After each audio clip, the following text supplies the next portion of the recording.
नमस्कार साथियों, स्वागत है आपका हमारी एक और इस वीडियो में। आज की इस वीडियो में हम बात करने वाले हैं आपके बीच में मुख्य रूप से कि आप सिक्योरिटी यूनिवर्सिटी सीकर के आप विद्यार्थी होंगे और आप मुख्य रूप से बीए सेमेस्टर 1 की एग्ज़ाम लेने वाली होंगी और आपकी सब्जेक्ट प्रमुख रूप से रहने वाली होगी पॉलिटिकल साइंस। तो उसके इम्पोर्टेंट क्वेश्चन के बारे में आज की इस वीडियो में बात करने वाले हैं। तो आपकी एग्ज़ाम डेट मेरे हिसाब से आपकी एग्ज़ाम डेट रहने वाली होगी 2 फरवरी 2026 को लगभग 7:30 बजे से आपकी एग्ज़ाम होने वाली होगी। आपके एडमिट कार्ड में मेरे हिसाब से 7:30 बजे दी गई होगी, लेकिन उसकी स्थापना आपकी एग्ज़ाम 7:30 बजे मेरे हिसाब से शुरू होगी और आपको अपने एग्ज़ाम सेंटर में और अपने कॉलेज से संपर्क करके एक बार फाइनल कर लेना है कि एग्ज़ाम कब से स्टार्ट होने वाली है।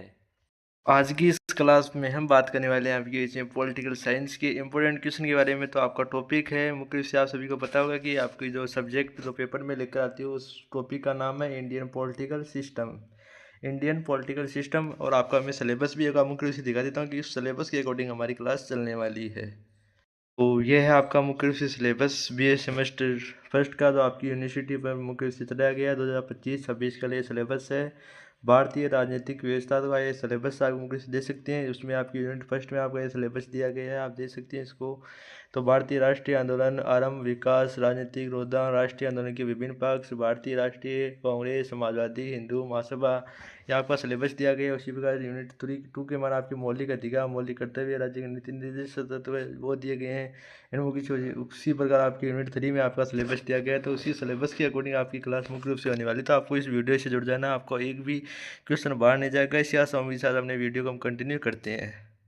अपने यूनिट फर्स्ट के अंतर्गत हम आ चुके हैं। तो यूनिट फर्स्ट के अंतर्गत हम बात करने वाले हैं आपके बीच में इंडियन नेशनल मूवमेंट और मेकिंग मेकिंग आपकी ऑफ कॉन्स्टिट्यूशन। तो भारतीय राष्ट्रीय आंदोलन, आरंभ, विकास और आपकी राजनीतिक रुझान के बारे में आज की इस वीडियो में बात करने वाले हैं। तो आपको बिना किसी तरह के इस वीडियो से जुड़ जाना है, पूरी डिटेल से हम बात करने वाले हैं आपके बीच में। तो आपका उम्मीद करते हैं कि एक भी क्वेश्चन गलत नहीं होगा। अगर आप क्लास को शुरू से अंत तक देखते हैं तो आपकी एकदम अकॉर्डिंग टू सिलेबस क्लास ली जाएगी। तो आपको बिल्कुल बिना किसी डाउट के आपको इस क्लास से जुड़ जाना है। अगर आप इस क्लास को शुरू से अंत तक लगभग आधे घंटे की या 45 मिनट की आपकी क्लास होगी तो एकदम सही तरीके से आपकी एकदम धीरे धीरे आपको एकदम समझा कर पूरा कंटेंट समझाने का प्रयास लर्निंग विद टीचर के डायरेक्ट सर के द्वारा किया जाएगा। तो आपको बिना किसी देखे जुड़ जाना है। तो सबसे पहले हम बात करने वाले हैं भारतीय राष्ट्रीय आंदोलन का आरंभ किस हुआ, इसका विकास किस हुआ और राजनीतिक रुझान किस प्रकार रहा, भारत में किस प्रकार अलग अलग पार्टी जैसे बीजेपी, कांग्रेस, उनके बारे में हम बात नहीं करें, ये आपके सिलेबस में नहीं है। लेकिन उसके मैं आपको उदाहरण के रूप में समझा रहा हूँ कि इस प्रकार हम बात करने वाले हैं आपकी इसमें राष्ट्रीय कांग्रेस और आपकी बीजेपी का कोई क्वेश्चन नहीं आएगा। लेकिन मैं आपको एग्जाम्पल के रूप में समझा रहा हूँ कि भारत में राष्ट्रीय आंदोलन किस प्रकार हुआ और इसमें किस प्रकार विकास हुआ, किस प्रकार राजनीतिक हुआ और किस प्रकार राजनीतिक रुझान प्रमुख रूप से हुआ था, उसके बारे में हम बात करेंगे। ठीक है। तो सबसे पहले राष्ट्रीय आंदोलन का उद्देश्य किस प्रकार हुआ। तो राष्ट्रीय आंदोलन का उद्देश्य आप कहेंगे कि राष्ट्रीय आंदोलन का उद्देश्य 19वीं सदी की उत्तरार्ध में हुआ था। तो 19वीं सदी के उत्तरार्ध में आपकी राष्ट्रीय आंदोलन का विकास उत्तरार्ध यानी इसका प्रारंभ होता है। इसके प्रमुख कारण क्या थे, प्रमुख कारण क्या थे, अंग्रेजों की शोषण करनी नीति, यानी अंग्रेज लगातार भारतीयों को परेशान कर रहे थे। और आर्थिक शोषण में आपके दादा भाई नौरोजी की बहुत बड़ी प्रमुख भूमिका मानी जाती है। और सामाजिक सुधार आंदोलन प्रमुख रूप से लगातार पनप रही थी। और आपकी आधुनिक शिक्षा का प्रसार लगातार लोगों में शिक्षा को बढ़ावा देना प्रारंभ कर दिया था। ठीक है। आपकी प्रेस, संचार और संसाधनों का विकास प्रमुख रूप से हो रहा था। तो इस प्रकार आप सभी को याद रखना है। तो आपको हम बात करें तो मुख्य से जब लगातार लोगों के द्वारा शिक्षा को बढ़ावा दिया जा रहा था, अंग्रेजों की शोषण की गतिविधियों से लगातार लोग परेशान हो रहे थे और सभी लोग चाहते थे कि हम क्यों ना स्वतंत्र होकर अपने एक देश का गठन करें और देश में एक संविधान का निर्माण करें और एक ऐसी सरकार गठन करे जो लोगों के हित में कार्य करती है। तो इस प्रकार आपकी सबसे पहले भारतीय राष्ट्रीय कांग्रेस की स्थापना होती है। भारतीय राष्ट्रीय कांग्रेस की स्थापना कब होती है। तो आपकी भारतीय राष्ट्रीय कांग्रेस की स्थापना आपकी 1885 ईस्वी में होती है। ठीक है। 1885 ईस्वी में आपकी बॉम्बे में आपकी स्थापना होती है। बॉम्बे में होती है आपकी बिल्कुल स्थापना होती है। इसके संस्थापक थे ए ओ वुमन। ए ओ वुमन आपकी इसके संस्थापक थे। वैसे आपके लिए इंपॉर्टेंट नहीं है लेकिन मैं आपको बता, ए ओ वुमन आपकी संस्थापक थे। आप सभी को याद रखना। तो राष्ट्रीय आंदोलन का विकास, तो सबसे पहले राष्ट्रीय आंदोलन यानी भारत की सबसे पहली राजनीतिक दल कौन सा था। तो आप कहें भारत का सबसे पहला राजनीतिक दल भारतीय राष्ट्रीय कांग्रेस थी। तो आप सभी को याद रखना है। तो राष्ट्रीय आंदोलन का विकास किस प्रकार होता है। राष्ट्रीय आंदोलन को 3 चरणों में बांटा गया। तो राष्ट्रीय आंदोलन कितने चरणों में बांटा गया। तो आप कहेंगे राष्ट्रीय आंदोलन को 3 चरणों में प्रमुख रूप से बांटा गया है। तो इसके मुख्य से उदारवादी चरण, तो इसके मुख्य से 1885 से 1985 तक आपके कौन से नेता प्रमुख रूप से रहे थे। तो इसके प्रमुख नेता, आपकी नेता की बात की जाए तो प्रमुख रूप से आपके नेता रहे थे उदारवादी आंदोलन के प्रमुख चरण, जैसे 1885 से 1905 तक आपके प्रमुख जैसे 2 लोग रहे थे। उनका नाम है सबसे पहले आप कहते हैं नेताजी नेता दादा भाई नौरोजी और गोपाल कृष्ण गोखले प्रमुख रूप से आते हैं। इनकी मांगे थी कि प्रशासनिक सुधार, भारतीयों की भागीदारी करना, यानी कि प्रशासनिक सुधार करो, लोगों के साथ लगातार शोषण मत कीजिए। भारतीय अपने स्वतंत्रता को लेने के लिए अधिकार मांगते हैं और इनको अधिकार देना चाहिए। तो इस प्रकार इस द्वारवादी चरण में राष्ट्रीय कांग्रेस ने आपके लिए स्वतंत्रता के लिए प्रस्ताव रखा था, ठीक है, अंग्रेजों के समान। क्योंकि इस समय आपका भारत आज़ाद नहीं हुआ था। 1885 से 1905 तक आपका भारत आज़ाद नहीं हुआ था। इसमें लगातार भारत के अलग अलग विद्वानों के द्वारा भारत को आज़ाद करने के लिए प्रयास किया जा रहा था, ठीक है। तरीका प्रार्थना निवेदन, ठीक है। आपका उग्रवादी चरण इस समय क्या होती है, आपके बीच में हिंदू और आपके मुसलमानों के बीच में थोड़ा सा मनमुटाव और इसमें टकराव आ जाती है। इसका कारण क्या होता है, इसमें मुख्य से अलग अलग नेता थे कि भारत को अलग किया जाए, तब एक अलग से पाकिस्तान का भी गठन किया जाना चाहिए। यानी कि भारत का जब गठन किया जाए तो उसके साथ पाकिस्तान का भी निर्माण किया जाना चाहिए। इसलिए उसे उग्रवादी चरण कहा जाता है। उग्रवादी चरण क्यों कहा जाता है, क्योंकि आपकी 1906 में कांग्रेस मुस्लिम लीग की स्थापना हो जाती है। 1906 में आपकी मुस्लिम लीग की स्थापना होती है। उसके कारण मुख्य से उग्रवादी आंदोलन को प्रमुख रूप से बढ़ावा मिलता है, ठीक है। आप सभी को याद रखना है। नेताजी समय थे बाल गंगाधर तिलक, लाला लाजपत राय और आपके विपिन चंद्र पॉल, ये सभी क्या थे आपकी जब मुख्य से सम्मेलन होते थे। वैसे सम्मेलन अभी नरेंद्र मोदी सम्मेलन करते हैं, उसी प्रकार उस समय ये सम्मेलन हुए थे 1905 से 1919 तक। तो यानी उसके अध्यक्ष प्रमुख रूप से रहे थे। तो आपके एक बार बाल गंगाधर तिलक रहे थे, बाद में आपके लाला लाजपत राय रहे थे, विपिन चंद्र। वैसे तो आपकी यहाँ पर डेट आती है कि 1905 में आपकी बाल गंगाधर तिलक थे, 1910 में आपकी ये थे। और उसमें इससे आपको डिटेल नहीं पढ़ना, आपका सिलेबस इतना गहराई से नहीं जाएगा, आपका ऊपर ऊपर से सिलेबस आएगा, उसके बारे में बात करेंगे, ज़्यादा हम डिटेल से बात नहीं करने वाले, ठीक है। तो इसमें आपका स्वराज्य मेरा जन्मसिद्ध अधिकार, इसका नारा मुख्य से आपके बाल गंगाधर तिलक ने दिया था कि हमें हमारा जन्मसिद्ध अधिकार दीजिए, हम भारतीय हैं, हमें अपना स्वतंत्रता का अधिकार प्रमुख रूप से अंग्रेजों द्वारा देना चाहिए, ये कहते थे, ठीक है। उसके बाद आपके गांधी जी आ जाते हैं। तो गांधी जी कब आते हैं, आपके गांधी जी 1919 में आते हैं, 1947 ईस्वी में 1919 में आते हैं और 1947 ईस्वी से भारत में रहते हैं। 1948 में गोपाल कृष्ण गोखले ने इन्हें मार दिया था। 1948 में इन्हें मार दिया गया था, ठीक है, गोली काट कर, ठीक है। तो असहयोग आंदोलन कब हुआ था, आप कहेंगे असहयोग आंदोलन हमारा 1920 में हुआ था। तो असहयोग आंदोलन का किसने किया था, तो आपकी गांधी जी ने किया था। सविनय अवज्ञा आंदोलन, दांडी मार्च, नमक सत्याग्रह, ये दांडी मार्च नमक सत्याग्रह ये मुख्य से आपका सविनय अवज्ञा आंदोलन ही माना जाता है। और भारत छोड़ो आंदोलन कब किया जाता है, तो भारत छोड़ो आंदोलन आपका 1942 ईस्वी में किया गया था। इसमें अहिंसा और सत्याग्रह की नीति प्रमुख रूप से मानी जाती है। तो उम्मीद करते हैं ये भी आपको सही तरीके से पसंद आ गया होगा। पसंद नहीं आया, पसंद आना जरूरी नहीं होता, समझ आ गया होगा, ठीक है, आप सभी को। और नेक्स्ट आता है कि राष्ट्रीय आंदोलन के विभिन्न पक्ष कौन से होते हैं, तो भारतीय राष्ट्रीय कांग्रेस की भूमिका। तो स्वतंत्रता आंदोलन का नेतृत्व, जन आधारित आंदोलन, ठीक है, संविधान निर्माण की दिशा में योगदान प्रमुख से भारतीय राष्ट्रीय आंदोलन ने प्रमुख रूप से देने का कार्य किया था। इसी प्रकार आपकी समाजवादी विचारधारा की एक पार्टी आ जाती है, उसे कांग्रेस सोशलिस्ट कहते हैं। जिसे आज के समय में, जैसे सीकर में आप रहते होंगे तो आपके सांसद अमरा राम जी होंगे, तो अमरा राम जी आपके सांसद होंगे। कि सभी सीकर के विद्यार्थी मुख्य रूप से देख रहे होंगे इस क्लास को, तो अमरा राम जी आपके सांसद होंगे। तो मुख्य रूप से किसके हैं, तो वो धांसली थोड़ा की दो पार्टी, उसे मुख्य रूप से समाजवादी विचारधारा की पार्टी कहा जाता है, उसे कांग्रेस सोशलिस्ट पार्टी कहा जाता है, ठीक है। आप सभी को याद रखना, इसमें समानता और समाजवाद पर बल प्रमुख रूप से दिया गया था। ठीक, इसके प्रमुख नेता जयप्रकाश नारायण और नरेंद्र दत्त इनके प्रमुख रूप से नेता थे। 1934 में इस पार्टी की स्थापना होती है। कांग्रेस की छोटी सी एक इकाई मानी जाती है, ठीक है। आप सभी को याद रखना है। हिंदू महासभा, तो हिंदू महासभा की बात की जाए तो हिंदू महासभा की आपकी स्थापना 1915 में हुई थी।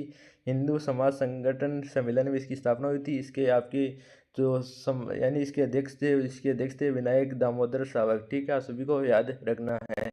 एक आपकी संस्था आती है राष्ट्रीय स्वयं संघ। ये आपकी वैसे इंपॉर्टेंट ज़्यादा है। ये क्वेश्चन नहीं आएगा कि इसकी स्थापना कब हुई, स्थापना वाला क्वेश्चन आपका एक भी नहीं आएगा, ठीक है। आपको स्थापना वाला याद नहीं करना, आपको सिर्फ मोटा मोटा इसका याद करना है कि राष्ट्रीय स्वयं संघ की संस्थापक कौन थे। तो इसके संस्थापक थे आपकी डॉक्टर केशव बालीराम हेडोकर थे। राष्ट्रवाद और सांस्कृतिक एकता इसमें प्रमुख रूप से थी। आप सभी को याद रखना है। स्वतंत्रता आंदोलन में सीमित प्रत्येक से भागीदारी इनकी प्रमुख रूप से मानी जाती है। तो आपको ये मोटा मोटा याद रखना है। वैसे डेट आपकी एग्जाम में नहीं आएगा। वैसे संविधान सभा गठन वाला इसके अंतर्गत आपके एग्जाम में क्वेश्चन आ सकते हैं। तो इसको थोड़ा सा आपको सही तरीके से देखना है। आपकी क्लास एकदम सही तरीके से, सटीक तरीके से, एकदम बिंदास तरीके से आपको सभी क्लास को पूरी सही तरीके से देख कर जाना है, जिससे कि आपकी एक भी एग्जाम में एक भी क्वेश्चन आपका गलत ना हो सके। तो संविधान सभा गठन, तो संविधान सभा गठन कब हुआ, तो संविधान सभा गठन आपका कब होता था, 9 नवंबर 1900 कब होता है, तो आप सभी को बता 9 नवंबर 1946 को इसका गठन होता है। आगे हम बात कर लेंगे वैसे, ठीक है। इसका प्रस्ताव आपका कैबिनेट मिशन योजना 1946 में आई थी।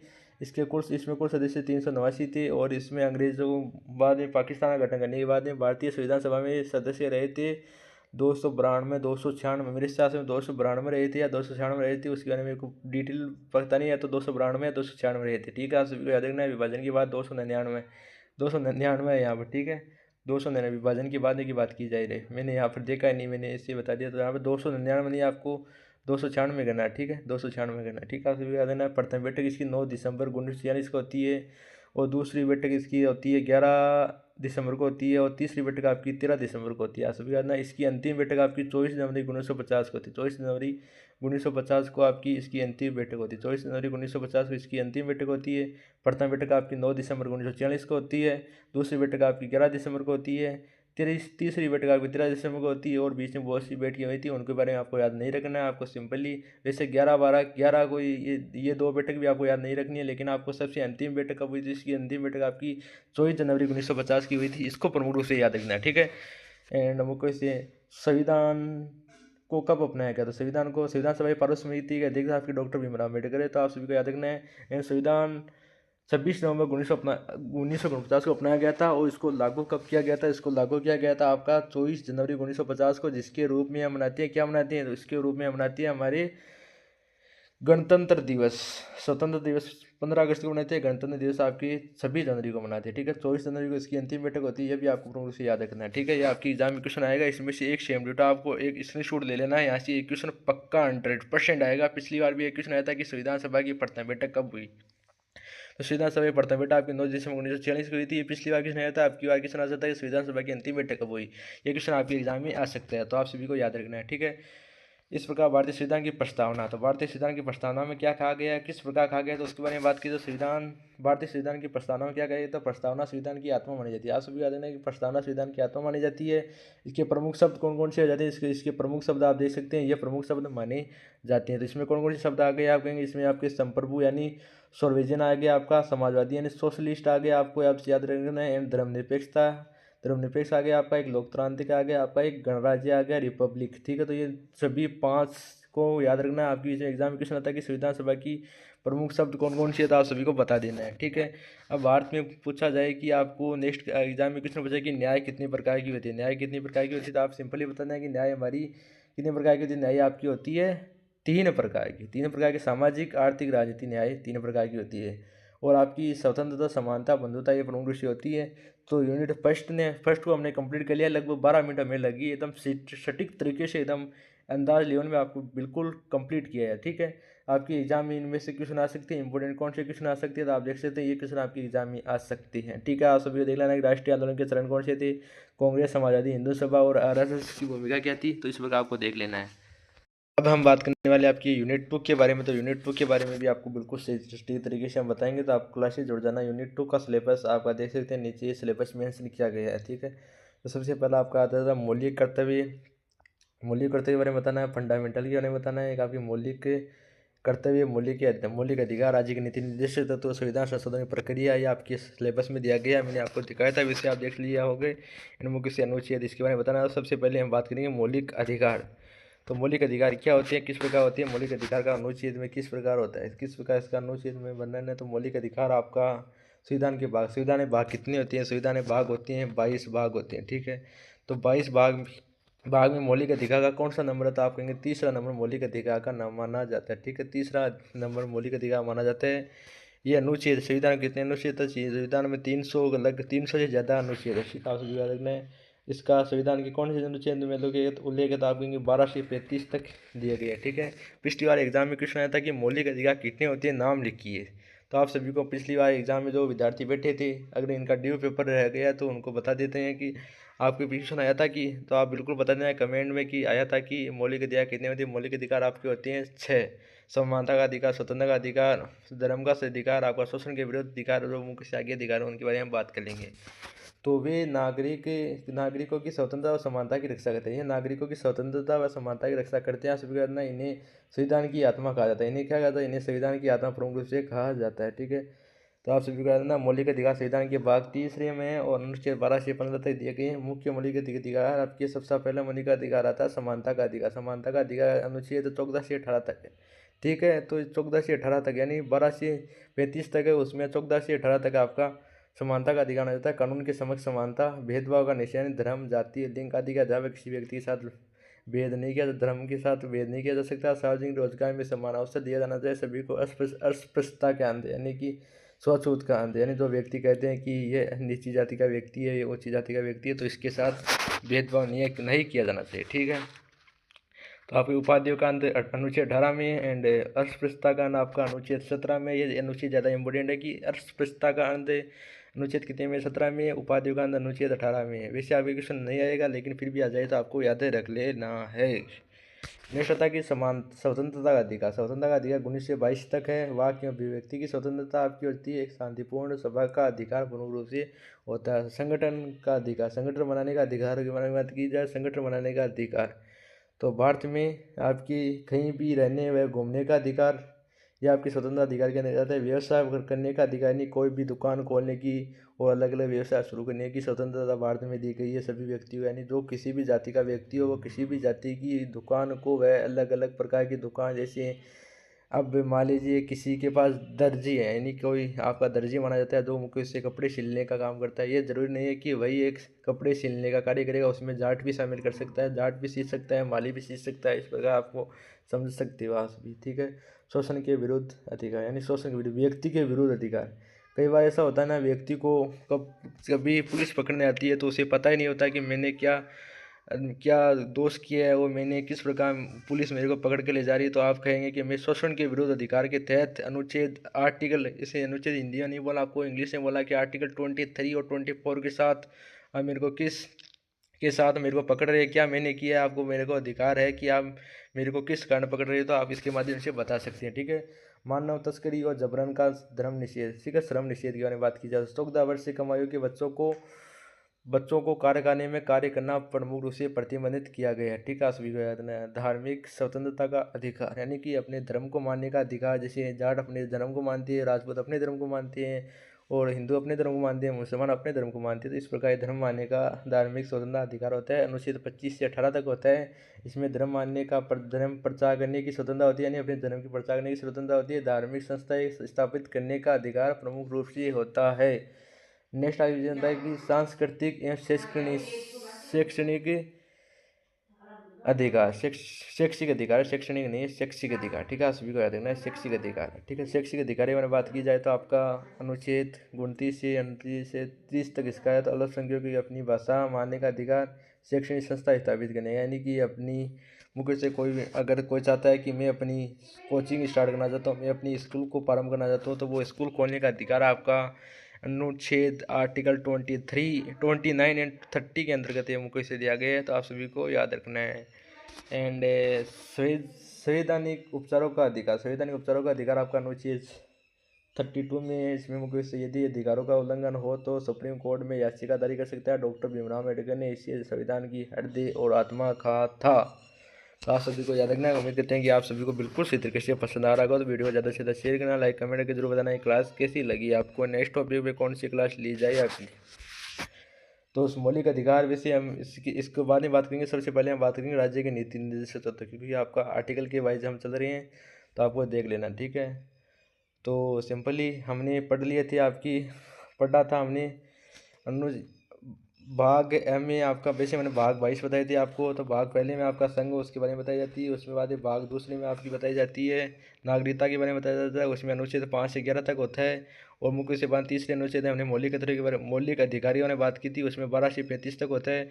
और इसमें मौलिक अधिकार फोर्थ के बारे में बात करेंगे, यानी मौलिक अधिकार नहीं, इसमें भाग संविधान के भाग 4 की बात करेंगे।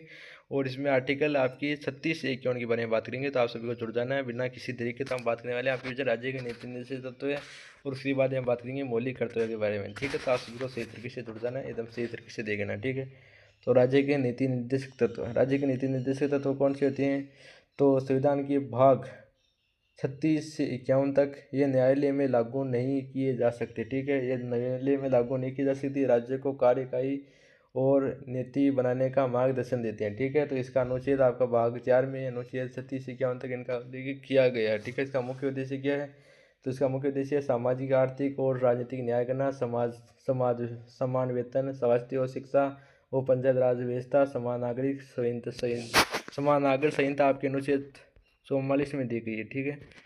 और आपकी जो सामाजिक आर्थिक सिद्धांत, गांधीवादी सिद्धांत, उदारवादी सिद्धांत, आप सभी को याद रखना है। संविधान संशोधन की प्रक्रिया के पहले हम बात करेंगे मौलिक कर्तव्य के बारे में, ठीक है।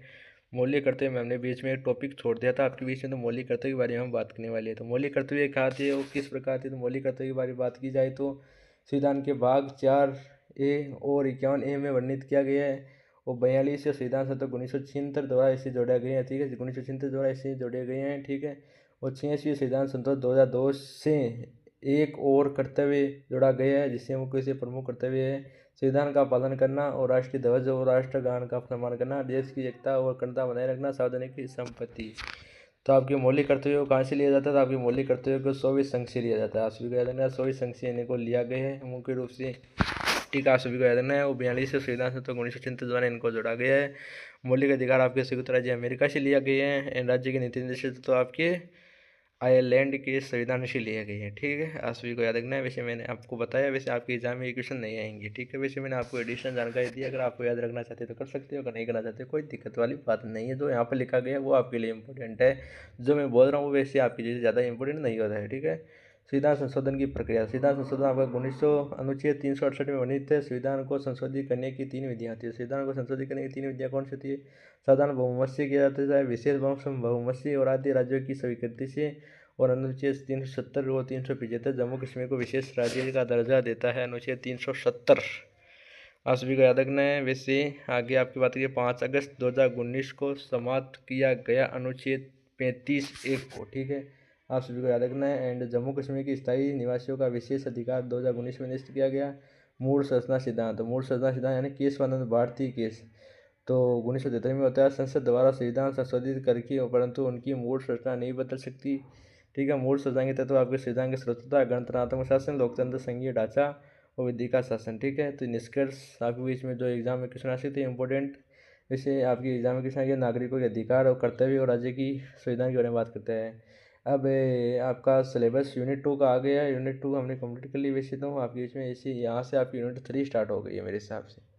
यहाँ से आपकी यूनिट 3 स्टार्ट हो गई, तो इसमें पूछा गया संघीय कार्यपालिका। आपका सबसे पहला टॉपिक आया संघीय कार्यपालिका। तो कार्यपालिका में आपके राष्ट्रपति, उपराष्ट्रपति और प्रधानमंत्री संघीय कार्यपालिका में प्रमुख रूप से शामिल होते हैं। आप सभी को याद रखना है। मंत्रिपरिषद में किस प्रकार होता है, क्या होता है, तो मंत्रिपरिषद में आपका क्या होता है, किस प्रकार होता है, तो मंत्रिपरिषद में आपका एक तो राष्ट्रपति होता है, सभी याद रखना, प्रेसिडेंट होता है, एक आपका परिचय बात की तो भारत के प्रथम नागरिक होते हैं। अनुच्छेद 62 से 52 तक होती है। अब प्रत्येक चुनाव द्वारा निर्वाचित किया जाता है। कार्यकाल आपका 5 वर्ष का होता है। चुनाव प्रक्रिया आपकी कैसी होती है, चुनाव प्रक्रिया निर्वाचन मंडल संसद के दोनों सदस्यों के निर्वाचित सदस्यों और आपके राज्यों की विधानसभा के द्वारा निर्वाचित किया जाता है।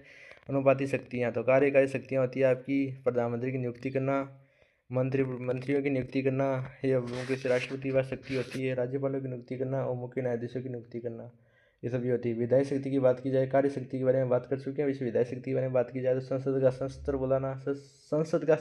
बुलाना, वो स्थगित करना, विधेयक पर हस्ताक्षर करना और अध्यादेश जारी करना। अनुच्छेद 123 के द्वारा इसको जारी किया जाता है। वैसे आपके लिए 123 याद करना रखना ज़्यादा जरूरी नहीं है। वैसे 123 आपके एग्जाम में नहीं आएगा, ठीक है।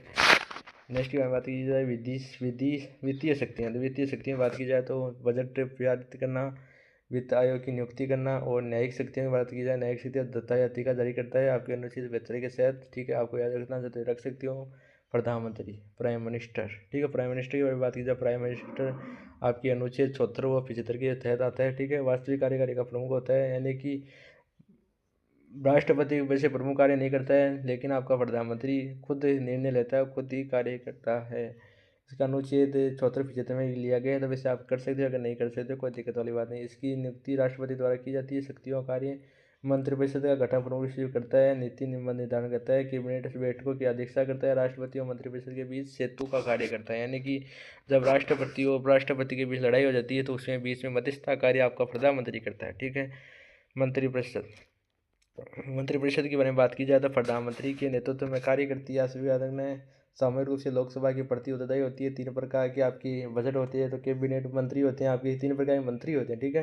कैबिनेट मंत्री, राज्य मंत्री, उप मंत्री, ये मुख्य से आपके 3 प्रकार के मंत्री होते हैं। अब नेक्स्ट 2 नंबर टॉपिक आ गया आपके बीच में संघीय विधायिका। वैसे कार्यपालिका के बारे में बात कर चुकी है, अब संघीय विधायिका के बारे में बात करने वाले, तो आपको वीडियो में कंटिन्यू रहना है एकदम सही तरीके से। आपको वीडियो एकदम सही तरीके से पसंद आ रहा होगा, ऑडियो वीडियो बिल्कुल परफेक्ट चल रही होगी, ठीक है। तो विद्यार्थी अभी तक जुड़ा हुआ उसका एग्जाम बिल्कुल पास होगा, 100% गारंटी मैं कैसे ले रहा हूँ, ठीक है आप सभी, क्योंकि आप सभी में इतना धैर्य है। जब भी आप अभी तक क्लास में रुके हुए हैं, ठीक है, अगर आप अभी तक क्लास में रुके हुए हैं तो आपको नीचे कमेंट कर देना है कि सर हम आपकी स्टूडेंट है और आपको बहुत बहुत धन्यवाद, ठीक है। आप कमेंट कर देना बिल्कुल, ठीक है, मैं आपका रिप्लाई जरूर देगा, ठीक है।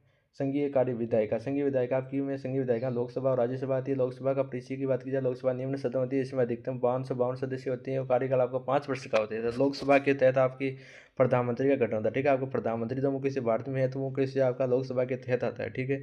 शक्तियाँ सरकार बनाना गिराना प्रमुख से कार्य होता है। धन विधेयक केरल लोकसभा में प्रस्तुत, अविश्वास प्रस्ताव बनाना। अब राज्यसभा की बात की जाए तो राज्यसभा में आपके आते हैं और राष्ट्रपति जी आपके आते हैं, ठीक है, जिनका कार्य होता है 6 वर्ष का। तो 6 वर्ष का आपका राष्ट्रपति राज्यपाल का कार्य होता है।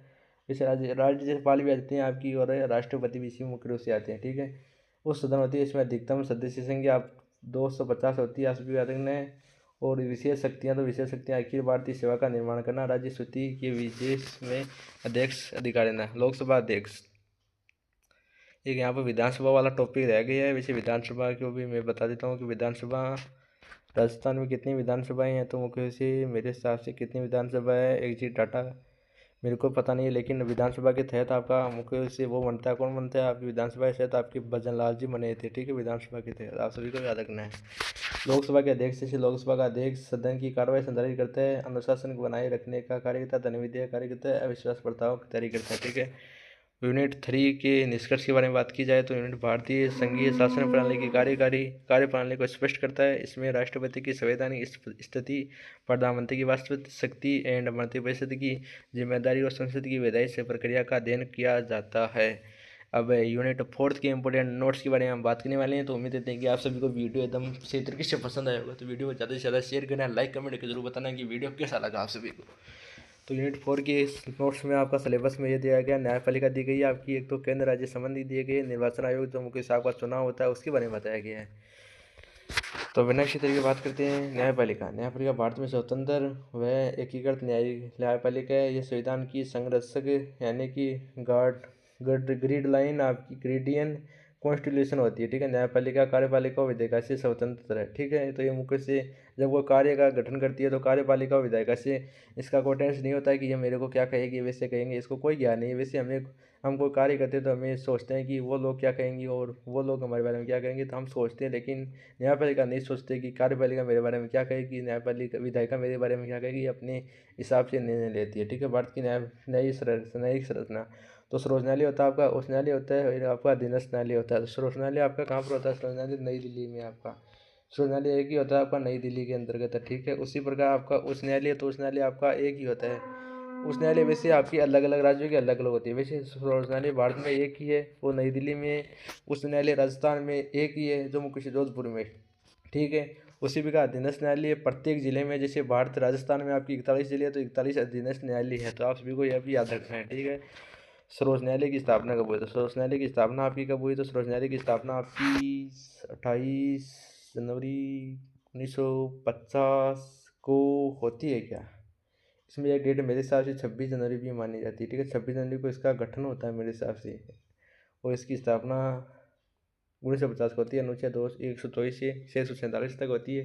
ये मुख्य न्यायाधीश होते हैं, अन्य न्यायाधीश आपकी वर्तमान संख्या सदस्य द्वारा परिचालित होती है। सेवानिवृत्ति यानी 65 वर्ष तक ये प्रमुख रूप से कार्य कर सकते हैं। अधिकार क्षेत्र यानी मूल अधिकार क्षेत्र, केंद्र और राज्यों के बीच विवाद। नेक्स्ट आगे आता है कि अनुच्छेद 131, तो वहाँ पे अपीली अधिकारी क्षेत्र उच्च न्यायालय के निर्णय के विरुद्ध अपील और परामर्शी अधिकार, जैसे राष्ट्रपति की सलाह पर मत देना शक्तियाँ। अनुच्छेद 143 आपके लिए इंपोर्टेंट न्याय प्रलोभन, आपकी रीट जारी करना, संविधान की व्याख्या करना, मौलिक अधिकारों की रक्षा करना। रीट की आपकी एमिस कॉम्पर्स मंडामर्स आपके बीच में कर सकते हैं। केंद्र राज्य संबंध की बात की जाए तो आपके इसमें केंद्र राज्य के संबंध के बारे में बात की जाए, संविधान के भाग 11 व 12 में वर्णित किया गया है। संघ सूची, राज्य सूची, समवर्ती सूची को आपको ऑस्ट्रेलिया के संविधान से लिया गया, आप सभी को याद रखना है, ठीक है। और संस्कृति और राज्य सूची आप दे सकते हैं, ठीक है। और अनुच्छेद 246 में इनका हल क्या सभी को देखना है। प्रशासनिक संबंध आपका किससे है, तो आप प्रशासनिक संबंध राज्यों को निर्देश दे सकते हैं। और वित्तीय संबंध आपका विषय कोई आपदा है तो किसी उसका फायदा कर सकते हैं। अब ज़्यादा इंपॉर्टेंट है आपके लिए निर्वाचन आयोग। निर्वाचन आयोग आपके लिए बहुत ज़्यादा इंपॉर्टेंट है। आपको एक बार सिंपली देखना है कि निर्वाचन आयोग की स्थापना कब हुई थी और ये किस प्रकार कार्य करता है, वो भारत में किस प्रकार चुनाव कराया था। निर्वाचन आयोग की स्थापना आपके अनुच्छेद 324 के तहत हुई थी। ये आपको अनुच्छेद 324 बिल्कुल याद रखना, बहुत ज़्यादा इंपॉर्टेंट। 3-2-4, ठीक है, 3-2-4 आप सभी याद रखना कि 3-4 नहीं 2-3-4, ठीक है, 2-3 इसे याद रखना। आपको ये इंपॉर्टेंट है इसलिए बताना मैं 2-3-4, ठीक है, इसको याद रखना 2-3-4 2-3-4, ठीक है, 2-3-4। इसकी स्थापना आपकी होती है 25 जनवरी 1950 को इसकी स्थापना होती है। और इसकी सदा मुख्य चुनाव आयुक्त होता है। अन्य मुख्य चुनाव मुख्य प्रमुख प्रथम चुनाव आयुक्त है आपके सुकुमार सेन। वर्तमान चुनाव आयुक्त आपके ज्ञानेश कुमार है। कौन है, मेरे हिसाब से लगभग यही होंगे एक जी डाटा के अकॉर्डिंग। लोकसभा, राज्यसभा, विधानसभा चुनाव करना, मतदाता सूची जागना, चुनाव आचार संहिता लागू करना, राजनीतिक दलों को प्रथम चुनाव आपके प्रथम चुनाव का हुए थे। ये भी आपके लिए एग्जाम में क्वेश्चन है, मैं आपको बता देता हूँ। एडिशनल जानकारी आपकी इसमें अक्टूबर 1951 से आपको सभी को याद है। अक्टूबर 1951 से आपकी जनवरी 1952 के मध्य आपकी प्रथम चुनाव आयु हुए थे। प्रथम चुनाव हुए थे 1950 इसका गठन होता है, आप सभी को याद रखना है। यूनिट 4 का निष्कर्ष क्या है, तो न्यायपालिका संविधान की रक्षा करती है, केंद्र राज्य संबंध। इस प्रकार आपकी सभी को देख लिया कि भारतीय संविधान कब लागू हुआ था। आप सभी को बताना कि भारतीय संविधान कब लागू हुआ, तो भारतीय संविधान मुख्य से आपका 26 जनवरी 1950 को लागू होता है। इसी के साथ में आपको 2-3 क्वेश्चन और पूछ लेता हूँ, तो आपको सिंपली इनका आंसर भी बतानी है। भारतीय संविधान दिवस कब मनाया जाता है, तो आपको बताना कि भारतीय संविधान दिवस कब मनाया जाता है, 26 जनवरी को मनाया जाता है या 26 नवंबर को मनाया जाता है। तो आपको 26 नवंबर को हमारा संविधान दिवस मनाया जाता है, ठीक है। और भारतीय संविधान सभा के अध्यक्ष कौन थे, तो आप कहेंगे डॉक्टर राजेंद्र प्रसाद थी। और संविधान सभा की अंतिम बैठक कब हुई थी उसके बारे में मैंने बताया था। तो संविधान सभा की अंतिम बैठक आपकी 24 जनवरी 1950 को होती है, ठीक है। आप सभी को ये भी याद रखना है। मौलिक अधिकार के अनुच्छेद कितने तक, भाग तो तीसरे में अनुच्छेद आपके कितने से कितने में तक है, तो आप कहेंगे हमारे अनुच्छेद 12 से 35 तक है, ठीक है, 12 से 35 तक है। आप सभी याद रखना। राज्य की नीति निश्चित तत्व किस भाग में है, तो आप कहेंगे चौथे भाग में है। और अनुच्छेद कितने तक आप कहेंगे 36 से 51 तक है, ठीक है, 36 से 51 तक याद रखना। भारत का प्रथम नागरिक कौन होता है, तो भारत का प्रथम नागरिक राष्ट्रपति होता है। प्रधानमंत्री की नियुक्ति कौन करता है, आप कहेंगे राष्ट्रपति करता है, ठीक है। इसका प्रधानमंत्री का कार्यकाल आपका 5 वर्ष का होता है, उसमें याद रखना है। और राष्ट्रपति का कार्यकाल आपका 6 वर्ष का होता है, 5 वर्ष का होता है। आपको कमेंट के जरूर बताना है, ठीक है। संसद के कितने सदन होते हैं, संसद के आपके 2 सदन होते हैं। कौन कौन से होते हैं आपकी, एक तो होता है राज्यसभा होती है आपकी, एक आपकी होती है लोकसभा, ठीक है। और सर्वोच्च न्यायालय की स्थापना कब हुई थी, आप कहेंगे 28 जनवरी 1950 को हुई थी। वैसे आप सभी कहीं पर अगर 26 जनवरी भी आता तो आपके लिए इम्पोर्टेंट था, लेकिन आपको 28 जनवरी करके आना, ठीक है। एंड निर्वाचन आयोग किस अनुच्छेद में है, तो निर्वाचन आयोग मैंने बताया था कि चुनाव आयोग की स्थापना कब हुई थी, तो आपके चुनाव आयोग की स्थापना 25 जनवरी 1950 को हुई थी। और ये किस अनुच्छेद में, तो आपके अनुच्छेद 324 में है, ठीक है। 324 में मैंने याद किससे कराया था, 2-3-4, ठीक है। सबसे पहले बीच में लिखेंगे 2, बाद में लिखेंगे 3, बाद में लिखेंगे 4, ठीक है।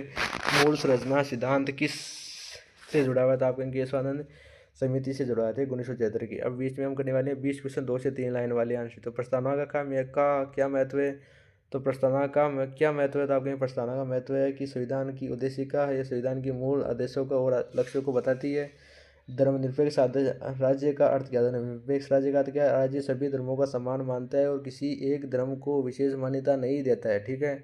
समानता के अधिकार का उद्देश्य क्या है, तो समानता के अधिकार का उद्देश्य है कि किसी भी व्यक्ति के साथ जाति भेद के आधार, जाति लिंग के आधार पर भेदभाव नहीं किया जाना चाहिए, ठीक है।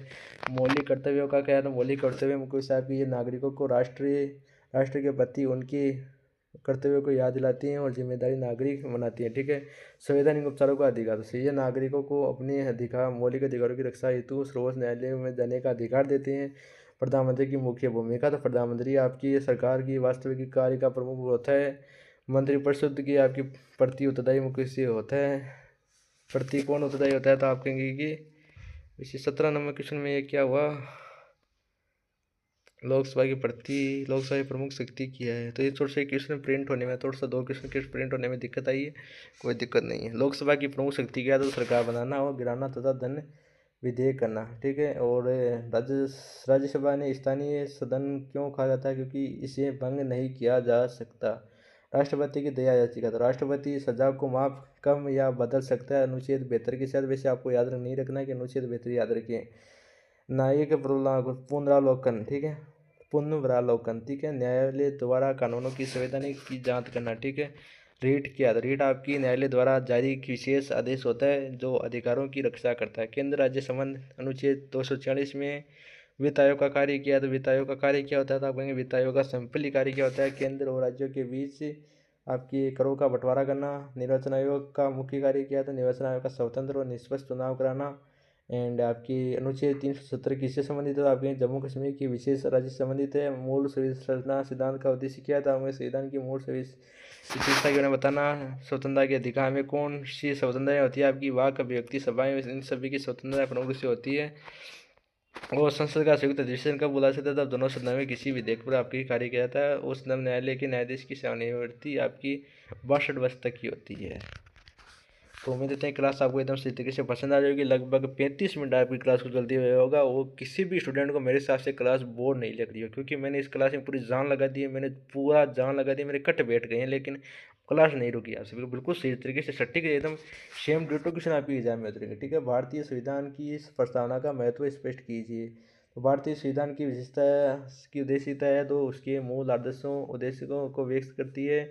इसमें भारत में संपूर्ण समाजवादी धर्मनिरपेक्ष लोकतांत्रिक राज्य की घोषित किया जाता है। प्रस्तावना में न्याय, स्वतंत्रता, समानता, बंधुत्व के सिद्धांतों का उल्लेख किया गया है। यह सिद्धांत निर्माताओं की सोच, देश के लिए, भविष्य के लिए उस दृष्टिकोण बताए। इसी प्रकार आपकी प्रस्तावना संविधान का मार्गदर्शन तत्व है कि इसकी व्याख्या न्यायालय इसका सहारा लेता है।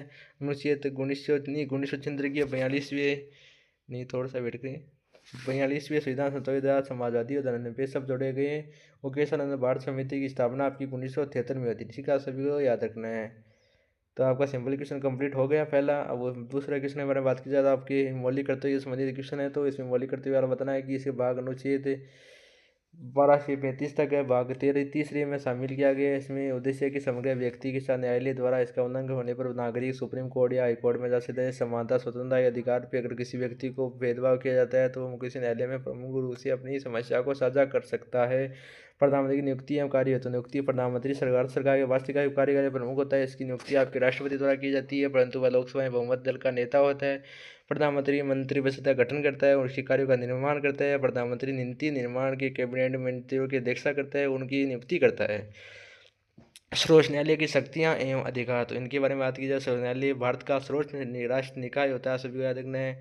वो मूल अधिकार, अपीलीय अधिकार, क्षेत्र और परामर्शी अधिकार और आपकी केंद्र राज्यों के संबंध और विवादों का निपटारा करता है। तो ये उस न्यायालयों के निर्णयों के विरुद्ध अपील सुनवाई करता है। तो राष्ट्रपति की सलाह पर ये अपना मत भी देता है। तो इस प्रकार आप सभी को याद रखना है। नेक्स्ट टॉपिक कि केंद्र और राज्यों के बीच संबंधों का विस्तार से वर्णन कीजिए। तो संघ सूची, राज्य सूची, समवर्ती सूची, इसके माध्यम से विधायी शक्तियों में केंद्र और राज्य के बीच अपने संबंध को प्रमुख से दिया जाता है। इंडियन पॉलिटिकल सिस्टम के 2% लगभग 500 शब्द उत्तर से वाले 1 से 4 यूनिट के मिक्स में क्वेश्चन करने वाले हैं। तो इसके बारे में बात की जाए तो आपके सभी देख सकते हैं कि भारतीय संविधान में मौलिक अधिकार नीति निर्देशक तत्व माने जाते हैं। इसका स्पष्ट करने तो भारतीय संविधान में मौलिक अधिकार आपके पार्ट यानी भाग 3 से लेकर 3 में हम किसी नीति निर्देश तो आपके भाग 4 में है। आपकी मौलिक कर्तव्य आपके भाग 4 के 1 के अंतर्गत है। तो लोकतांत्रिक स्थापना की 3 महत्वपूर्ण स्तंभ है। ये तीनों आपकी भारतीय राज्य कल्याणकारी राज्य के रूप में स्थापित करने में प्रमुख रूप से भावना का आपको इसका पीडीएफ टेलीग्राम लाइन भी तेजल पर मिल जाएगा, तो आपको वहाँ पर जुड़ जाना है। और नेक्स्ट आप विजय क्वेश्चन है कि आप बताएं कि भारतीय संघीय व्यवस्था में केंद्र राज्य संबंध एवं न्यायपालिका की भूमिका पर विस्तृत वर्णन कीजिए। आप सभी को सिंपली वर्णन कर देना है। इसका पीडीएफ आपको लाने की तेजल टेलीग्राम में मिल जाएगा। तो उम्मीद करते हैं कि आज की क्लास में आपको इसी तरीके से सभी कंटेंट पसंद आया होगा। लगभग 21 पेज थे। वो बड़े वाले क्वेश्चन को हमने रीड नहीं किया क्योंकि छोटे वाले में इनको रीड कर चुके थे, ठीक है। तो आपको एक बार सिंपली इनको पढ़ना है। आपकी एग्जाम के लिए बहुत ज़्यादा इंपॉर्टेंट है। बड़े वाले क्वेश्चन को एक बार पढ़ के जाना है। सेम डिटो क्वेश्चन आपकी एग्जाम में उतरने की उम्मीद करते हैं। तो आज की 4th यूनिट को हमने कंप्लीट कर लिया। आपकी विजय 4th यूनिट को बिल्कुल सही तरीके से आपको बीसी में कंप्लीट कर लिया। तो उम्मीद है आपको एकदम सही तरीके से पसंद आएगा। तो वीडियो ज़्यादा से ज़्यादा लाइक शेयर, जो भी कमेंट करना चाहते हैं कमेंट करके जरूर बताएं कि क्लास कैसी लगी आप सभी को। और हमारे टेलीग्राम जो मुख्य से जो भी अलग अलग चैनल उनको भी आपको फॉलो कर लेना। मैं आपको दिखा दूंगा एक और लाइव प्रूफ भी कौन सी चैनल है हमारी और कहाँ पर आपको जुड़ना है, ठीक है। तो मुझे सबसे पहले मैं दिखाता हूँ टेलीग्राम। ये आपका Telegram channel learning with Tejal, इस पर आपको मुख्य से ऐड हो जाना है, जिसके मुख्य से आपको इसका पीडीएफ मिल जाए और आप एकदम सटीक तरीके से यहाँ पर जुड़ सके। यहाँ पर लगभग 88 स्टूडेंट जुड़ चुके हैं। यहाँ पे इसका पीडीएफ वो अलग अलग जो भी आपके लिए इंपॉर्टेंट होती है वो मुख्य से यहाँ पर अपलोड होती रहती है। तो आपको यहाँ पर भी प्रोग्राम से जुड़ जाना है, जिसके कारण आपको कोई भी PDF के लिए आपको परेशान नहीं होना पड़े। अगर आप फिर भी परेशान होती है तो हमारा डाउट ग्रुप भी मुख्य से बनाया गया है, उसकी लिंक इसके ऊपर ही दी गई है। ठीक है, आप सभी को वहाँ पर भी जुड़ जाना है। और ये आपका अपना प्यारा सा व्हाट्सएप चैनल दे सकती है, लर्निंग विद तेजल। इसमें मुख्य से एग्जाम से एक दिन पहले आपके इंपॉर्टेंट क्वेश्चन प्रोवाइड होते हैं। जैसे कल सोशोलॉजी की एग्जाम थी तो उसके इंपॉर्टेंट क्वेश्चन एक दिन पहले हमने प्रोवाइड कर दिए थे, तो आपको यहाँ पर भी जुड़ जाना है। ठीक है, तो उम्मीद है आप यहाँ पर भी जुड़ जाएंगे बिल्कुल सही तरीके से। और इसे देख सकते हैं कि सभी क्वेश्चन आपके एग्जाम में सेम डिटो क्वेश्चन आती है, तो उम्मीद है आप यहाँ पर भी जुड़ जाएंगे। तो उम्मीद है आज का वीडियो आपको सही तरीके से पसंद आया होगा। उम्मीद है आज का वीडियो सही तरीके से पसंद आएगा। तो आज की इस वीडियो में इतना ही, मिलते हैं एक अच्छी वीडियो में अच्छे तरीके के साथ। तब तक के लिए जय हिंद, जय भारत साथियों।